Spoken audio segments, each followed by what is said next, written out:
ঈদের আনন্দের মতোই নতুন জামা কাপড় পরে নতুনভাবে নতুন সাজে যাচ্ছি আমাদের দানের শীষের পক্ষে। আসলে অনেকে অনেক কথা বলেছে আমাকে। আজকে 2 দিন তো আমি শুধু মেসেঞ্জারে নক, ফোনে, ইমোতে, হোয়াটসঅ্যাপে সবাই শুধু কল করে কি প্রয়োজন, কেন, কি দরকার, এই হয়েছে সে হয়েছে, মানে নানান কথা। ভালো লাগার জায়গা, ভালোবাসার জায়গা, ঠিক আছে।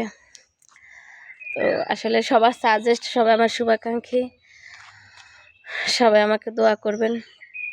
দলের মানুষও ফোন করেছে, দল ছাড়াও মানুষ ফোন করেছে, বিভিন্ন দলের ফোন করেছে।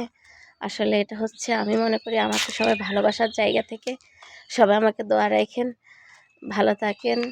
আমি কখনোই কারো ক্ষয়ক্ষতি হোক এমন কিছু চাইবো না, এমন কিছু করবো না ইনশাল্লাহ।